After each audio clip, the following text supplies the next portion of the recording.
மூத்த பத்திரிகையாளர் வெங்கடேஷ் சார் நம்மள நினைச்சிருக்காரு. வணக்கம் சார். வணக்கம் சார்.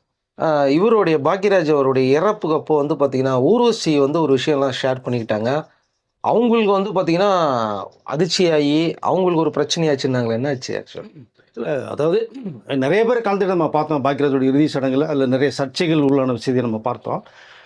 பட்டு அவரோட அசிஸ்டன்ட் டைரக்டர் பார்த்திபனை வந்து சாப ஓட்டதையும் நம்ம பார்த்தோம். நிறைய கடந்து வந்தாச்சு. இப்போ ஊர்வசி அவர்கள் வந்து எப்படி சொல்கிறது, நான் அவங்களுக்கு கண்டிப்பாக பேசி ஆகணும். நம்ம ஊர்வசி அவர்கள் வந்து தகவலே சொல்லலை. ஃபர்ஸ்ட் ஆஃப் ஆல் பாக்யராஜ் அவர்கள் மூலமாக தான் தமிழ் திரையுலகத்திற்கு அந்த அறிமுகம் முந்தானை முடிச்ச படத்து மூலம் 83 அறிமுகம் வராங்க. படம் பார்த்தீங்கன்னா சூப்பர் டூப்பர் ஹிட் ஆகுது உங்களுக்கு. அது ஏன்னா இப்போ அவங்களுக்கு ஆக்டிங்கை பற்றியே பெருசாக தெரியாது. அதாவது ரொம்ப சின்ன வயசு, நடிக்கவும் தெரியல, ஒன்றும் தெரியல. பாக்யராஜ் அவர்கள் தான் ஊர்வசி அவர்களுக்கு அந்த சேரீ கட்டுறதே தெரியல. முதல்ல சேரீ கட்டுறதுலேருந்து அவங்களுடைய எப்படி நடக்கணும் ஆக்டிவிட்டிஸ் வந்து ஒரு நடிகையாக என்னை வந்து கொண்டு வந்து இன்றைக்கி நான் கிட்டத்தட்ட ஒரு 500 படங்களுக்கு மேலே நான் பண்ணியிருக்கேன். ஒரு நடிகையாக இருக்கேன், பல விருதுகள் வாங்குறேன்னா அது வந்து ஃபஸ்ட்டு காரணம் கே பாக்யராஜ் அவர்கள் தான். அவர் இல்லைன்னா அந்த ஊர்வசி கிடையாது. அப்போ வந்து லலிதா, பத்மினி, ராகினின்னு 3 பேர் இருந்தாங்க எம்ஜிஆர் காலத்தில், சிவாஜி காலத்தில். 3 சகோதரிகள் 3 பேர் படத்தில் பண்ணாங்க. அதே மாதிரி அதற்கு பிறகு எனக்கு தெரிஞ்சவரையும் பார்த்தீங்கன்னா ஊர்வசி ஃபேமிலி தான். கல்பனா, இந்த கலாரஞ்சினி அண்டு நம்ம ஊர்வசி. ஸோ 3 பேருமே வந்து இந்த படங்கள் நடித்தாங்க. பாக்யராஜ் அவர்கள் வந்து மறைவு வந்து ஏற்றுக்கவே முடியல ஒரு விஷயத்த சொல்கிறேன். அது எப்படி அவங்களுக்கு தகவல் போகுதுன்னா, இங்கே வந்து சத்யஜோதி ஃபிலிம்ஸ் வந்து நம்ம ஆனந்த் சங்கர் வந்து இயக்கத்தோட படம் இப்போ வந்து ஷூட்டிங் போயிட்டுருக்கு. அதில் கலந்துக்கிறது சென்னை வந்திருக்காங்க. ஸோ பிரசாத் ஸ்டுடியோவில் ஷூட்டிங் போயிட்டுருக்கு. பாக்யராஜ் அவர்களுடைய மரணம். ஏன்னா பாக்யராஜுடைய 50வது வருட அந்த விழா எடுத்தது, பண்டேஜ் அவர்களுடைய அந்த ஆடியோ லான்ச் பேசுனது, ஊர்வசி அவர்கள் சமயத்தில் சந்தித்த விஷயங்கள் ஒன்று இருக்குது. இங்கே ஊர்வசி அவர்களுக்கு வந்து அந்த படைப்பிடி அதாவது ஷூட்டிங்கில் வந்து யாருமே சொல்லலை. பாக்யராஜ் அவர்கள் இறந்து போனதை சொன்னாங்கன்னா டோட்டலாக அப்செட் ஆயிடுவாங்க. ஏன்னா இவங்க எந்த ஒரு அதாவது 2-3 வார்த்தை பேசினாலே அதில் ஆட்டோமேட்டிக்காக பாக்யராஜ் அவர்களுடைய அந்த பேர் வந்துடும். இதுக்கு ஒரு வந்து சின்ன உதாரணம் வந்து, நான் ஒரு படம் பண்ணிகிட்டு இருக்கும்போது யாருன்னு ஊர்வசி அவர்கள் ஒரே ஒரு சீன் தான் கெஸ்ட் ரோல் பண்ணாங்க. ஒரு சீன் தான் முடியுமான்னு கேட்கும்போது அவன் வந்து அப்படி என்ன சீன் அப்படின்னா, ஒரு சீன் சொன்னோன்னே இப்போ இதுக்கு நான் தான் வேணுமா அப்படின்னா, அவங்க ரெக்கமெண்டேஷன் பார்த்தீங்கன்னா கோவை சரளா இன்னும் நல்லா இருக்குன்றாங்க. மேடம் நீங்கள் இல்லைன்னு சொன்னீங்கன்னா கோவை சரளா, பட் நீங்கள் என்ன ஓகே அப்படிங்கும்போது வந்தாங்க. அப்போ தான் அவர்கிட்ட நேரடியாக பேசி பழகின பண்ணும்போது அப்பவும் பாக்யராஜ் அவர்களை பற்றி நிறைய விஷயங்கள் பேசினாங்க. ஒரு சீனுக்கு ஊர்வசி நீங்கள் வேணும்னு கேட்குறீங்கன்னா, அப்போ நான் யார் அப்படின்னா எனக்கு உருவாக்குறது பாக்யராஜ். அவங்க சுற்றி அங்கே தான் போய் நிற்பாங்க எது தொட்டாலுமே. ஏன்னா கமலஹாசன் அவர்களே வந்து எவ்வளோ பேர் நடிகர் உங்களுக்கு உலக நாயகன், அவரும் நடிக்கிறது பயப்படுவாங்க. அவர் ஒருத்தரோடு நடிக்கிறதுக்கு பயப்படுறதுனா ஊர்வசி தான் சொல்லுவார். அவர்ப்பா அது பிசாசு மாதிரி நடிக்கும்ப்பா, அதுக்கிட்ட நம்ம ஒன்றும் பண்ணவே முடியாது. நீங்கள் மைக்கேல் மார காமராஜர்லாம் பாருங்கள், கமலஹாசனை தூக்கி சாப்பிட்டு போயிடுவாங்க ஊர்வசி. ஸோ அப்போது அவங்க சொல்லும் போது பார்த்தா கமலஹாசன் பயப்படுறாரு அப்படின்னா அவர் பயப்படுறதுக்கு காரணம் வந்து கே பாக்யராஜ். அவங்க எங்கே சுற்றி ஒரு விஷயத்தை இருந்தாலும் பாக்யராஜ் போய் பிடிப்பாங்க. அப்போது இங்கே வந்து ஷூட்டிங்கில் கலந்துட்டு இருக்காங்க. பாக்யராஜ் இறப்பு செய்தி வந்தாச்சு காலையிலே, அவர் வந்து ஹார்ட் அட்டாக்ல இறந்துட்டாருன்னு. இவங்க 9 மணிக்கெல்லாம் ஷூட்டிங் போயிட்டாங்க. பட் அந்த செய்தியை சொல்லவே இல்லை யாருமே. சொன்னால் டோட்டலாக அப்செட் ஆயிடுவாங்க, அது வந்து மீண்டு வர முடியாது. இங்கே இன்னொரு பக்கம் ஷூட்டிங் வேறு, அது ஒரு ஸ்பாயில் ஆகும். ஏன்னா காம்பினேஷன் நிறைய இருக்குது. ஊர்வசி அவர்கள் மெயின் ரோலு. அப்போது எப்படி யோசிக்கலான்ட்டு யாருமே இப்போதைக்கு சொல்ல வேணாம், அது ஒரு டைம் வரும் சொல்லலாம்னு சொல்லி ஏற்கனவே ஒரு படம் எல்லாமே சொல்லும் போது வெயிட் பண்ணுறாங்க. ஆனால் ஊர்வசி அவர்களுக்கு அந்த மிடில் ஒரு ஃபோன் வருது. கிட்டத்தட்ட ஒரு 5-6 மணி நேரத்துக்கு அப்புறம் வந்து ஒரு ஃபோன் வருது. ஃபோன் வரும்போது தான் உங்ககிட்ட இருந்து ஒரு இரங்கல் செய்தி வேணும்னு கேட்குறாங்க. ஷாக்கு, இரங்கல் செய்தியா? யாருக்கு, நான் எதுக்கு தரணும் அப்படிங்கும் போது, இல்லை பாக்யராஜ் அவர்கள் வந்து இறந்துட்டாங்க காலையில், அதுக்கு நீங்கள் தானே அவர் தானே அறிமுகப்படுத்துறவங்கள, உங்களுக்கு இரங்கல் செய்தி. அப்படியே ஃபோனை கீழே போட்டு டோட்டலாக ஆஃப் ஆகிறாங்க. என்ன சொல்கிறீங்க, பொய் சொல்கிறீங்க, என்ன சொல்கிறீங்க அப்படின்னு திரும்ப கேட்குறாங்க. இல்லைங்க, பாக்யராஜ் அவர்கள் கால் ஹார்ட் அட்டாக்ல இறந்துட்டாங்க, உங்களை எங்கெங்கேயோ தெரினா நீங்கள் இங்கே சென்னையில் ஷூட்டிங் இருக்கிற மாதிரி தகவல் வந்தது, அதனால தான் உங்கள்கிட்ட. ஏன்னா ஃபஸ்ட்டு நீங்கள் அறிமுகம் பண்ணி நிறைய விஷயங்கள் நீங்கள் பேசியிருக்கீங்க பாக்யராஜ் அவர்களை பற்றி, சமீபத்தில் கூட நீங்கள் பேசுனீங்க அப்படிமா. அவங்க நல்லா ஒன்றும் பேச்சு மூச்சே இல்லையா, சத்தம் போட்டு பேசுகிறாங்களாம். ஷூட்டிங்கில் எல்லாம் இங்கே வந்து ஷூட்டிங் நடந்துருக்கு, எல்லாருக்கும் பார்த்தாச்சு, ஊர்வசி மரத்துக்கு தெரிஞ்சிருச்சு விஷயம் அப்படின்னு அவங்களை ஆசுவாசப்படுத்தி, அப்புறம் அவங்க இந்த இரங்கல் செய்தி கேட்டோன்னு அப்புறம் பேசுகிறேன்னு சொல்லி வச்சுட்டாங்க. அப்புறம் பேசுகிற ஒரு செய்தியும் இருக்குது. இவங்க எல்லாமே வரும்போது டோட்டலாக ஆஃப் ஆகி அப்படியே அழுதவங்க அழுதுகிட்டே இருக்காங்களா, டோட்டலாக ரிலீஃப் ஆகலை. என்னால் இப்போ நடிக்க முடியாது, நான் உடனே என்னை வந்து ஏதோ காரை கொடுத்து எனக்கு அமுச்சு வைங்க, எனக்கு ஒன்றுமே புரியல, கை காலெலாம் உதற ஆரம்பிச்சிட்டாங்க. அப்போ டைரக்டர் வந்து மற்ற டெக்னீஷியன் வந்து கோஆர்டிஸ்ட் வந்து பார்த்து, மேடம் இப்போ நீங்கள் போனீங்கன்னா இங்கேயே இவ்வளோ ஆஃப் ஆகிறீங்க, நீங்கள் தனியாக அவங்களை அனுப்புறது பெரிய விஷயம் இல்லை. இங்கும் போனோம்னா கூட நீங்கள் டோட்டலாக அதுலேயே இருப்பீங்க. நீங்கள் தயவு செய்து நீங்கள் போக வேணாம். இங்கே கூட நடிக்காமல் போங்க, பேசாமல் உட்காருங்க. நீங்கள் உங்களுக்கு பாதுகாப்பாக நாங்கள் இருக்கோம் அப்படின்னு ஊர்வசி அவர்களை தேத்தி விட்டு அந்த அந்த அந்த செய்தியிலேருந்து கொஞ்சம் அப்படியே ரிலீஃப் பண்ணி கூப்பிட்டு வர்றாங்க. நான் சுற்றி ஞாபகம் உங்களுக்கு போகுது. சரி, பாக்யராஜ் அவர்களுக்கு போகலாம் அப்படிங்கும்போது அவரோட நினைவுகள் புறம் பார்த்தா பாக்யராஜ் இந்த பேசுனது, நின்னது, நடந்தது, பழைய சம்பவங்கள், இந்த கோட் ஷூட்டு பண்ணது, எப்பவுமே அவர் கட்சி இப்போ வச்சுக்கிட்டே இருப்பார் பாக்யராஜ். அது பேசும்போது ஸ்மைலிங் கூட பேசுகிற ஒரு ஸ்டைலே ஒரு தனியாக இருக்கும் பாக்யராஜ். அதுதான் ஞாபகத்துக்கு வருது எனக்கு. அப்போது பாக்யராஜில் போகணுமா வேணாமான்னு ஒரு குழப்பத்தில் இருக்காங்க. போகலான்னு முடிவெடுத்து காரில் போகிறாங்க. லேக் ஏரியா அந்த வள்ளூர்கோட்டை அந்த பார்டர் வரைக்குமே போகும்போது திடீர்னு காரை நிப்பாட்டு, போக வேண்டாம் நீ திரும்ப அப்படின்ட்டாங்க. மேடம் இவ்வளோ தூரம் வந்தாச்சு, உங்கள் குருநாதர் நீங்கள், தமிழ் இண்டஸ்ட்ரி நீங்கள் இவ்வளோ தூரம் நீங்கள் தான் சொல்கிறீங்க, ஒரு பார்வை பார்த்துட்டு வரலாங்கும் போது என்னால் பார்க்கவே முடியாது பாக்யராஜ் அவர்களை. அந்த உடலே அந்த கண்ணாடி பெட்டிக்குள்ளே பாக்யராஜ் அவர்களோட என்னால் பார்க்க முடியாது. என்னுடைய நினைவுகள் எல்லாமே வந்து அவர் நடந்தது, பேசுனது, என் கூட பழகுனது, ஷூட்டிங்கில் எப்படி கலந்துட்டது, கோவப்பட்டது, சிரிச்சது, எனக்கு இதுதான் இருக்குது. கடைசியாக பார்த்தது கோட் ஷூட்டில் நான் பார்த்தேன் அவரை. எனக்கு அதுதான் எனக்கு இருக்கணுமே தவிர இந்த கண்ணாடி பெட்டிக்குள்ள அவர் உடலை போய் என்னால் பார்க்க முடியாது.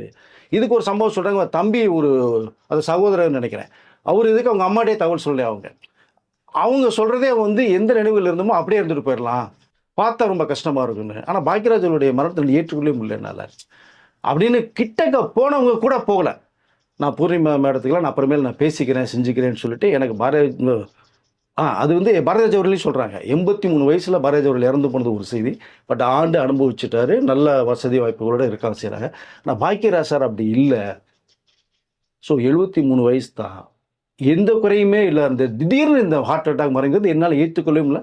அதுதான் நாமளும் சொல்கிறேன், பாக்யராஜ் அவர்கள் இன்ன வரைக்குமே என்னால் ஏற்றுக்கொள்ள முடியல. அவர்கிட்ட பேசுனது, பழகுனது, பல விஷயங்கள் ஞாபகம் எல்லாம் ஒன்று ஒன்றா வந்துட்டு இருக்கு. நமக்கே வருதுன்னா கூட இருக்கிறவங்களுக்கு, கூட நடிச்சவங்களுக்கு எப்படி வரும் உங்களுக்கு? அதை நம்ம பார்த்து பேசுகிறது தான் பாக்யராஜ் அவர்கள். அப்போது அவர்கள் வந்து அதாவது திரும்பி போயிட்டாங்க வேண்டான்னு சொல்லி, அதுலேருந்து மீண்டே வர முடியல. அந்த ஒரு மிகப்பெரிய ஒரு விஷயத்தில் பேசும்போது தான் நான் ஷூட்டிங்கில் கலந்துட்டு சொன்னேன். எப்படி இந்த 3 சகோதரிகள் பண்ணது மாதிரி பார்த்தா கல்பனாவை ஒரு படத்தில் அறிமுகப்படுத்தி சொன்னாங்க. பாக்யராஜ் அவர்கள் நிறைய பேசும்போது என்ன அறிமுகப்படுத்திட்டீங்க, கல்பனா அவர்கள் வந்து உங்கள் டைரக்ஷன் பண்ணனா ஊர்வசியே நடிக்க வச்சுருக்கேன்னா என்ன நீ எப்படியாவது சொல்லும் போது தான் பாக்யராஜ் அவர்கிட்ட சொல்லும்போது கண்டிப்பாக அந்த மாதிரி கேரக்டர் இருந்ததுன்னா கண்டிப்பாக யூஸ் பண்ணலாமா. ஸோ ஒரு கதை சிக்குது, ஹஸ்பண்ட் ஒய்ஃபு, அந்த ஒய்ஃப் வச்சு ஒரு கதை ரெடி பண்ணும்போது அது சின்ன வீடுன்னு ஒரு படம் நீங்கள் பார்த்தீங்கன்னா தெரியும். அந்த வீடு கல்பனாவே உருவாக்கப்பட்ட ஒரு கதை அது. அந்த படமும் சூப்பர் டூப்பர் டச் ஒரு கதை. ஸோ பாக்யராஜ் படங்கள் எல்லாமே 100 days எலிஜிபிள் படம். அதில் கல்பனா அவர்களையும் வந்து அறிமுகப்படுத்துகிறாங்க. அப்புறம் கலாரஞ்சினி சிஸ்டர் வந்து அவங்களும் நிறைய படங்களில் பண்ணாங்க. ஸோ இந்த ஊர்வசி அவர்களுடைய இந்த ஒரு ஹிஸ்ட்ரி அவங்க கேட்கும்போது பார்த்தா இப்போவும் அவங்ககிட்ட பேசும்போது வந்து என்னால் வந்து பாக்யராஜ் அவர்களை அந்த அந்த நேரத்தில் பார்க்குறதுக்கு வைக்கிறதுக்கு முடியாதனால தான் நான் கடந்து போனேன் நான். ஆனால் நிறைய பேர் என்னை வந்து ஏன் போகலை, பாக்யராஜ்லாம் நீங்கள் இல்லைன்னு சொல்கிறீங்க, பார்த்துருக்கணும்ல அப்படிங்கிற ஒரு தகவலை சொல்கிறாங்க. ஸோ இந்த நேரத்தில் ஊர்வசிகிட்ட பேசும்போது கூட ஒரு விஷயம் சொன்னாங்க, ஹஸ்பண்ட்கிட்ட இந்த தகவல் தெரியும் போது அவரோட திட்டுனார்ன்ற விஷயத்தை ஒன்று சொன்னாங்க. இப்போ நீ இந்த நிலைமை காரணம் இருக்கிறதுக்கே வந்து இது பாக்யராஜ் அவர்கள். ஏன்னா அவர் ஒரு படம் டைரக்ட் பண்ணிட்டு இருக்காரு. அவங்க கல்பனாவுடைய பொண்ணு இருக்குது, அந்த பொண்ணை வச்சு தான் இப்போ டோட்டலாக நியூ ஃபேஸோட படம் வந்து டைரக்ட் பண்ணிட்டு இருக்காரு. பட் பாக்யராஜ் மேலே தனி மரியாதை. ஏன்னா பாக்யராஜுடைய படங்கள் நிறைய படங்கள் இங்கே தமிழ் வந்து மலையாளத்தில் ரீமேக் பண்ணியிருக்காங்க. மலையாள படத்தை பாக்யராஜ் அவர்கள் வந்து பார்த்து ரொம்ப ரசிச்சப்படுறாரு. அதனால தான் நீங்கள் மம்முட்டி அண்ட் சுரேஷ் கோபியிலேருந்து திலீப்லேருந்து இங்கே வந்து இறுதியும் செலுத்திருப்பாங்க. காரணமே அதான். இப்போ அவர் கணவர் எவ்வளோ சொல்லி கூட இவங்க வந்து என்னால் அது பாக்யராஜ் சாராக பார்க்கவே முடியாது அந்த இடத்துல சூழ்நிலை, என்னால் தயவுசெய்து எல்லா பேரும் புரிஞ்சுக்குங்க அப்படின்னு சொல்லி தான் எல்லாருக்கும் ஒரு விளக்கத்தை கொடுத்தாங்க. பட் இன்னமும் பாக்யராஜ் அவர்கள் என் கண் முன்னாடி அவர் பேசுறது, நின்றது, நடந்து என்னோட வாழ்ந்துட்டு இருக்காரு, அதுதான் நிஜம் அப்படிங்கிறதோடு அவங்க சொல்லி முடிக்கிறாங்க. பட் அது ஒரு புறம், அதுதான் நிஜம்னு கூட சொல்லிக்கிறேன். உண்மையாக வந்து நம்ம நேசித்தவர்கள் வந்து அந்த அந்த என்ன சொல்ல இறந்து போன உடலை பார்க்க முடியாது கண்டிப்பாக. அது வந்து அந்த முகம் தான் ஞாபகத்துக்கு வந்துகிட்டே இருக்கும், டிஸ்டர்ப் ஆகிட்டே இருக்கும். பட் இது ஒரு பக்கம் இருக்கும்போது ஆர் சுந்தரராஜன் அவருடைய நெருங்கிய நட்பு ஒரு விஷயம் இருக்குது. பாக்யராஜ் அவர்கள் ஆர் சுந்தரராஜன் அவர்கள் ஒன்றா படித்து ஒன்றா வளர்ந்தவங்க. அந்த அசிஸ்டன்ட் டைரக்டராக சேர்றதுலேருந்து மிகப்பெரிய அது போராட்டங்கள், சாப்பிட்றது காசு இல்லாமல் கஷ்டப்பட்டதுலேருந்து நிறைய விலாவரியான சில விஷயங்கள் பேசும்போது சுந்தரராஜனை பற்றி ஒரு வைக்கும்போது தான் பாக்யராஜ் அவர்களுடைய அப்பா இறந்த செய்தி கூட 10 நாளாக வந்து அவருக்கு லேட்டாக தகவல் வந்து அந்த ஒரு துக்கத்தை வந்து பகிர்ந்துட்டு ஒரு விஷயத்தை அவர் சொல்கிறார். காரணம் வந்து எங்கள் அம்மாவை வந்து இந்த வெள்ளை சிறையில் என்னால் பார்க்க முடியாது அப்படிங்கிற ஒரு விஷயத்தை சொல்லி ரொம்ப சாதகப்பட்டது. இங்கே இன்னொரு விஷயம் சொல்கிறேன். பாக்யராஜ் அவர்கள் அப்பா இருந்த 10 நாள் தகவல் கழிச்சு கூட பார்க்க முடியலைங்கும் போது, அவங்க அம்மா வந்து புதிய வார்ப்பில் ஒரு படம் பண்ணுறாங்க. பாக்யராஜுடைய ஃபஸ்ட்டு படம். அந்த படத்தில் ஒரு டைலாக்கே வரும். அதை பாக்யராஜ்கிட்ட பேசும்போதே சொன்னார். உங்களுக்கு யாருமே இல்லையாகும்போது எனக்கு அப்பா அம்மா யாருமே இல்லாத ஒரு அனாதை, அவங்க இறந்துட்டாங்கன்னு டைலாக் வருமா. அது ஏன்டா எழுதணும் அந்த டைலாக் மாற்றி விட்டு எழுதிருக்காமன்னு பாக்யராஜ் சொன்ன விஷயம் இருக்குது. காரணம் கேட்டிங்கன்னா, புதிய வார்ப்புகள் படத்தில் ஹீரோவை பண்ணுறாரு. அவங்க என்ன சொல்கிறாங்கன்னா, ஏண்டா சுதாகர்லாம் அந்த படம் பண்ணும்போது நீ ராசா மாதிரி இருக்க, நீ பண்ணலாமேடா, நீ ஏன்டா ஹீரோ பண்ண மாட்டேங்கிறனால சொல்லி ஆதங்கப்பட்டிருக்காங்க. இல்லைம்மா அதுக்குன்னு ஒரு முகம்லாம் வேணும் செய்யணும், தமிழ் ஹீரோவெல்லாம் கஷ்டம், டைரக்டராக வரதான் ஆசைப்பட்றேன். அப்படியே புதிய வார்ப்புகள் வந்து திடீர்னு பாரதிராஜாவை கூப்பிட்டு நடிக்க வச்சது ஹீரோவாக்குன்னு ஒரு விஷயம். அப்போ அந்த படம் வரதுக்கு முன்னாடி அவங்க அம்மா இறந்து போயிட்டான். அந்த படத்தை அவங்க அம்மானால் பார்க்க முடியல அப்படிங்கிறது. சில நெகட்டிவான சில டைலாக் சென்டிமெண்ட்லாம் அது நிஜத்தில் உருவாயிடும் அப்படிங்கிறது. பட் இந்த புதிய வார்ப்புகள் ஆர் சுந்தரராஜன் வந்து அந்த படம் இல்லாமல் கொடுக்கும்போது அவங்க அப்பா இருக்கும்போது ஒரு கம்பெனியில் வேலை கடன் வாங்கி கொடுக்கப்பட்டு அனுப்பப்பட்டது. ஒரு நல்ல நட்புக்கு உதாரணமாக சுந்தரராஜன் அவர்களும் கே பாக்யராஜ் அவர்கள் இருந்தது. நம்ம அவர்களுக்கு சில முரண்பான கருத்துக்கள்லாம் இருந்தது. பட் அதெல்லாம் இல்லை, பிரிவுங்கிறதே எங்களுடைய வாழ்க்கையிலே கிடையாது அப்படின்னாங்க. இன்றைக்கி அந்த பிரிவை என்னால் ஏற்றுக்கொள்ளவே முடியலைங்க அப்படிங்கிற. ஏன்னா பாக்யராஜ் வந்து எல்லாருக்குமே ஒரு ஃப்ளெக்சிபிளான ஒரு ஆள். எனக்கு தெரிந்த வரைக்குமே முடிஞ்சால் உதவி பண்ணக்கூடியவர். 100 ரூபாயோ 5000 10,000 மற்றவங்களுக்கும் உதவியாக இருந்தாரே தவிர இல்லை, இவர் உபத்திரியமாக இல்லை யாருக்குமே. அப்படி தான் சங்கத்தில் இருந்து கூட நிறைய விஷயங்கள் நம்ம சொல்லியிருக்கோம். நம்மளுடைய மரணமே சங்கத்தில் ஏற்பட்ட ஒரு விஷயந்தான். அது தாங்கிக் கொள்ள முடியாமல் சாப்பாடு இல்லாமல் தூக்கம் இல்லாமல் சிந்தி தான் மறுநாட்கெல்லாம் வாக்கிங் போய்ட்டு வரும்போது ஹார்ட் வந்து அரெஸ்ட் ஆகி போன ஒரு விஷயம். அது சிந்திச்சு நான் பாட்டுக்கு இருந்திருந்தால் நல்லா இருந்திருக்கும். இப்படி ஒரு புறம் இருக்க. இங்கே இன்னொரு விஷயத்தை சொல்கிறேன். இப்போ நான் சொன்னேன் இல்லைங்களா, எல்லாருக்கும் உதவி பண்ணுவார் செய்வார்னு. அப்படி தான் புதிய வார்ப்புகள் படம் வந்து 1979 ஏப்ரலில் படம் ரிலீஸ் ஆகிடுது. ஹீரோ பண்ண படம் சூப்பர் டூப்பர் ஹிட்டு. இவருக்கு டைரக்ஷன் தான் ரொம்ப ஆசை. அப்புறம் டைரக்ட் பண்ணலாங்கும் போது தான் அம்மன் கிரியேஷன்ஸ், ஏன்னா 16 அவங்களுடைய குரூப் எல்லாமே அது கிளைகப்புறையில் எல்லாமே டோட்டலாக. அப்போ ஒரு படம் டைரக்ஷன் பண்ண வாய்ப்பு வருது. பட் அவருடைய கன்னிப்படத்தில் ஒரு படம், அந்த பிவி பாலகுரு வந்து அவர் நண்பர்கள் இந்த மாதிரி கதை ஒன்று வச்சுருக்கேன் பண்ணலாங்கும் போது பாக்யராஜ் இந்த வாய்ப்பை பிவி பாலகுரு கொடுக்குறாரு. நான் ஒரு கதை ரெடி பண்ணி வச்சுருக்கேன், அதை நான் டைரக்ட் பண்ணிக்கிறேன், இந்த பிவி பாலகுரு இந்த படம் கன்னிப்படத்தில் நீ பண்ணுப்பான்னு சொல்லி ஒரு டைரக்டருக்கு வாய்ப்பு தர்றாரு. ஸோ அந்த நேரத்தில் 79 அதுவும். பட் அது நீ ஒரு ரோல் பண்ணணுங்கும் போது தான் என்ன பண்ணார், புதிய வார்ப்புகளில் ஹீரோவை பண்ணிட்டார். இந்த படம் பார்த்தோம்னா நெகட்டிவ் ரோல். ஸோ வில்லனாக பண்ணுறாரு. என்னால் வந்து டைரக்ட் பண்ண முடியும், ஸ்கிரிப்ட் டைலாக் ஸ்க்ரீன் பிளே பண்ண முடியும், ஹீரோ பண்ண முடியும், வில்லனாக பண்ண முடியும். அந்த கன்னிப்படத்தில் மெயின் ரோலில் வந்து வடிவுக்கரசியும் ராஜேஷும் பண்ணாங்க. சூப்பர் டூப்பர் ஹிட் படம். உங்களுக்கு அதை இது பேசும்போது யோசித்தாரா, நம்ம இன்னும் இவ்வளோ கொடுமையான ஒரு டைலாக் பேசி வில்லனாக போகணுமா, ஹீரோவாக பண்ணிட்டோமே அப்படின்னு. எங்கள் கூண்டுக்கிளி படத்தில் எம்ஜிஆர் அவர்களும் சிவாஜி அவர்களும் சேர்ந்து நடித்த ஒரே படம். அப்போ ஹீரோவாக பண்ணிட்டு இருக்கும் பார்த்தீங்கன்னா சிவாஜி கணேசன் வில்லனாக பண்ணியிருப்பார். அது ஒரு நெகட்டிவாக மாறும் உங்களுக்கு. அது எதுக்கு மாறுறான், நல்லா எப்படி மாறுறான் அப்படிங்கிறதுக்கு அந்த 2 நிமிஷத்தில் ஒரு சின்ன விஷயம் நடக்கிற மேட்டர் சொல்லியிருப்பாங்க. அந்த படம் ஹிட்டு, புதிய வார்ப்புகள் ஹிட்டு, அடுத்து கன்னிப்பருவத்தில் ஹிட்டு. டைரக்ஷன் எப்போ போகணும் பார்த்தா சூர்லா சித்திரங்கள்னு ஒரு படம் ஃபஸ்ட்டு டைரக்ட் பண்ணும். அழகான ஒரு லவ் சப்ஜெக்ட் எடுத்தாங்க. அதில் சுதாகர் சுமதி இவங்க வச்சு பண்ணுறாங்க. அதில் ஒரு செகண்ட் ஹீரோவாக பண்ணியிருப்பார். ஒரு லவ் ஃபெயிலியர் ட்ராக் ஒன்று பண்ணியிருப்பார். அதுவும் சில்லர்ஜிபிள் சூப்பர் டூப்பர் ஹிட். 79 நடித்த அத்தனை படங்களுமே ஹிட் ஆகி மிகப்பெரிய அளவில் போகிறாரு. அதுக்கப்புறம் தான் நான் முந்தானி முடிச்சு ஏவிஎம்ல பெரிய டாப்பில் போகும்போது ஊர்வசி அறிமுகப்படுத்துகிறாங்க. நம்மக்கிட்ட இந்த பாக்யராஜ் இல்லைங்கிற ஒரு விஷயத்தை நம்ம ரொம்ப ஆதங்கப்படும் போது, பழைய நிகழ்ச்சியில் எனக்கு சில விஷயங்கள் அவர்கிட்ட பேசும்போதோ கேள்விப்படும் போது ஒரு 4-5 சுவாரஸ்யமான நிகழ்ச்சியில் நம்ம நேரில் சொல்லலாம்னு நினைக்கிறேன். இதில் பார்த்தீங்கன்னா அந்த 16 வயது நிலையில் வந்து பாரதிராஜாவுக்கு ஃபஸ்ட்டு படம், பாக்யராஜ் அசிஸ்டண்டாக உள்ள போகிறார் ஃபஸ்ட்டு படம். அதை ஸோ நல்லா ஒரு பிளான் பண்ணி, ஏன்னா இவர்கிட்ட வந்து இந்த டைலாக் பவர்ஃபுல்லாக இருக்கும் பாக்யராஜ் அவங்ககிட்ட. அந்த நெகட்டிவிட்டியோட ரொம்ப அருமை யதார்த்தமாக இருக்கும். ரஜினி அவர்களுக்கு இந்த இது எப்படி இருக்குன்னு சொல்லி கொடுத்தே மாடுலேஷனே பாக்யராஜ் சார். அதை பாக்யராஜுடைய 50வது அந்த சாதனை விழாவில் வந்து ரஜினி சாரே சொன்னது. அது இது எப்படி இருக்குது அப்படின்ற விஷயம் நான் ஒரு ஸ்டைலில் சொன்னேன். சார் அதை விட இப்படி சொன்னால் நல்லா இருக்குன்னு சொல்லி என்னுடைய அந்த ஸ்டைலை மாற்றினதே பாக்யராஜ் அப்படின்னா. அப்போ அது இன்ன வரைக்குமே பவர்ஃபுல் டைலாக். நீங்கள் தர்பாரில் கூட அந்த இது எப்படி இருக்கணும் டைலாக் ரஜினி சார் பேசியிருப்பார். அப்போ 16 வயதில் ஒரு சம்பவத்தில் மைசூரில் வந்து அவர் பாரதிராஜன் நிறைய படங்களுக்கு நீங்கள் மைசூரில் வந்து அந்த நேட்டிவ் வில்லேஜ் ஒன்று பிரமாதமாக இருக்கும். நீ நிறைய படங்கள் எடுத்துக்கலாம், அதில் பண்ணியிருக்காங்க. அதில் போகும்போது ஒரு சின்ன பாரதிராஜ் அவர்களுக்கும் பாக்யராஜுக்கும் ஒரு சின்ன கோபம் நடந்திருக்கு. அப்போ இவர் சொல்கிறத அவர் கேட்கல அப்படின்னு ஒன்று வந்துட்டு, ஏன்னா அப்போ வந்து பாக்யராஜ் கொண்டு விட்டார். ராஜன் மட்டும்தான் கூடுவார் பாரதிராஜ் அவர்கள். அப்போ நேராக வரும்போது சொல்லாமல் நேராக பிறப்பிட்டு வந்துட்டாராம். வந்ததுக்கப்புறம் நடந்து விட்டார். இங்கேருந்துக்கிட்ட 6-7 கிலோமீட்டர் மேலே நடந்து வந்திருக்காரு. ஏன்னா இப்போவே வந்து பஸ் வந்து அப்போ ரொம்ப குக்கிராமம் வந்து இடங்கள் அதெல்லாம் நீங்கள் பார்த்தீங்கன்னா. ஒரு 1/2 மணி நேரம் கழிச்சு பாரதிராஜன் இந்த ஷார்ட்டில் ரெடியாக டைலாக் சொல்லி கொடுத்தானே, ராஜனை கூப்பிடுங்க அப்படின்னா சுற்றி ராஜன் இல்லை. ராஜனும் நம்ம பாக்யராஜ் இல்லைன்னொன்னே சார் அவர் காணும் சார் காணாமா ஐயோ எங்கேயே போக போகிறான் இங்கே தானே இப்போ பாருங்கன்னா எங்கேயுமே இல்லை. அப்புறம் ஒரு தகவல் வருது யாரோ சொல்லும்போது சார் நம்ம யூனிட்டில் இருந்த ராஜன் சாரை வந்து பஸ் ஸ்டாண்டில் உட்காந்துருக்காரு பஸ்ஸுக்காக வெயிட் பண்ணிட்டு இருக்காரு. ஏன்னா அப்போல்லாம் ஒரு 1 hour 2 hours கூட தான் பஸ் வரும். அப்போ அங்கேயே எதுக்கே போகிறான் அவன் பஸ் ஸ்டாண்டுக்கு அப்படிங்கும்போது உடனே சீக்கிரம் கூட்டுவாங்க பஸ் ஏற பேர போகிறான். அவன் கோவிக்க மாட்டான் கோவிச்சானே யாரும் கேட்க மாட்டான் நான் பேசிக்கிறேன்னு சொல்லி திரும்பி ஒரு 6 கிலோமீட்டர் போய் பஸ்ஸில் வந்து பாரதிராஜா சார் கூப்பிட்றாரு உதவ வாங்கி வரவே மட்டும் தகராறு பண்ணுறாரான். அவர் என்ன கோவிச்சிட்டார் செஞ்சுட்டார் இப்படி ஒரு விஷயத்த சொன்னோம்னா படம் நல்லா வரதானே நம்ம எல்லாமே ஒர்க் பண்ணுறது செய்கிறோம்.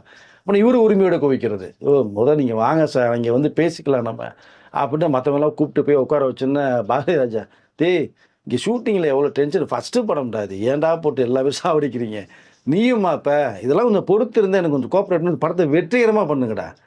இப்போ பாரதிராஜா யாருன்னு தெரியணும் இந்த படம் விட்டு இருந்தானே நீ யாருன்னு வெளியே தெரியவ கோபத்தை கொஞ்சம் ஒதுக்கி வை ஷூட்டிங்லாம் முடிச்சு நம்ம சண்டை போட்டுக்குன்னு சொல்லி கூலாக பேசி தோலில் விட்டு பாக்கியராஜ் இருக்கேன் அப்புறம் ஒர்க் பண்ண வச்சேன். இது ஒரு பக்கமா. இன்னொரு விஷயம் வந்து சிவப்பு ரோஜாக்கள் படம் இது நிறைய ஹிட்டு கொடுத்துட்டாங்க.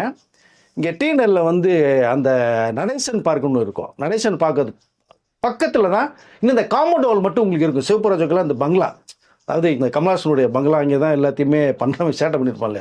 அந்த வீடை மட்டும் இப்போ இடிச்சிட்டாங்க. காம்பவுண்ட் வால் இருக்கும்.